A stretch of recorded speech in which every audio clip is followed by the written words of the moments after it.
عزيزي المستمع الكريم، كتب كلمات هذه القصيدة شاعر الوطن أحمد محمد بنة، وهي رد على كلمات المستغيثة مروة صبري، مع تحيات سفير شوافة.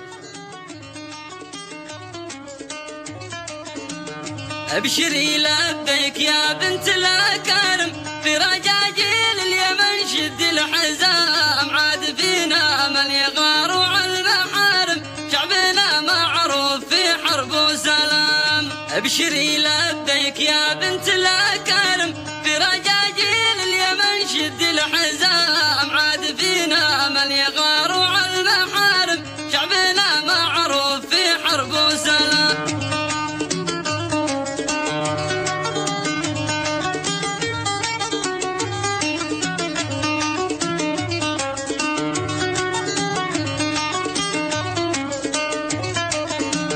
وينكم يا أهل الجنابي والمحازم، يا قبايل عرضكم والعرسام، عرضكم في السجن يا أهل العزايم، حرمته من حرمة البيت الحرام. أعلنوا استنفار من غرب التهايم، لعاد لا حوف لا إقليم سام، ومار بالحرة وصعده هي وباقم، الأرض البيضاء ندى للكل عام.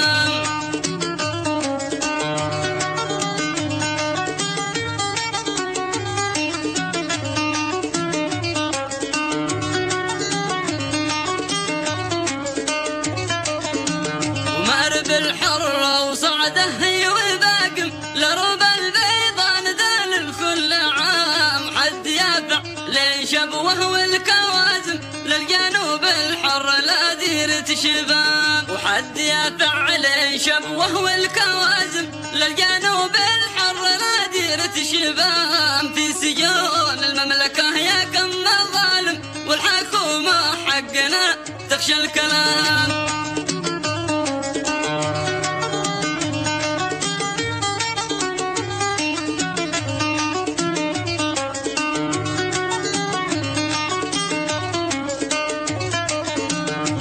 سجون المملكة يا كم ظالم، والحكومة حقنا تخشى الكلام. بنتنا مرة سيرة حكم ظالم، عاد يشيل الشعب قيمة واحترام. بنتنا مرة سيرة حكم ظالم، عاد يشيل الشعب قيمة واحترام. بنتنا مرة سيرة حكم ظالم، عاد يشيل الشعب قيمة واحترام.